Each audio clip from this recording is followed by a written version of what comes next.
জমে উঠেছে স্টার জলসার জনপ্রিয় ধারাবাহিক তোমাদের রানী। ধারাবাহিকের মাধ্যমে ডেবিউ করেছেন দুই নতুন নায়ক নায়িকা অর্কপ্রভ রায় এবং অভিকা মালাকার। বলা বাহুল্য তারা আস্তে আস্তে সবার মন জয় করেছেন।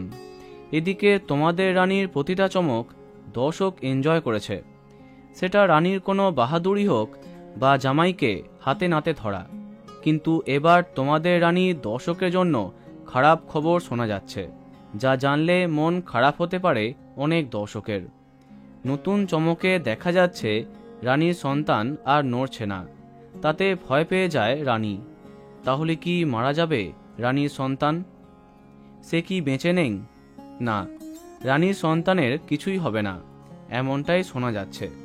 কারণ প্রথম থেকে রানীর ডাক্তার হবার সঙ্গে তার মা হবার লড়াইটা নিয়ে আরম্ভ হয়েছিল তোমাদের রানী।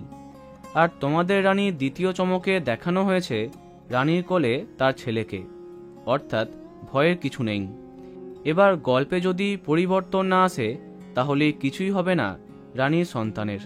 অন্তত প্রচার ঝলক দেখে সহজেই সেটা জানা যাচ্ছে। এবার দেখা যাক কি হয়।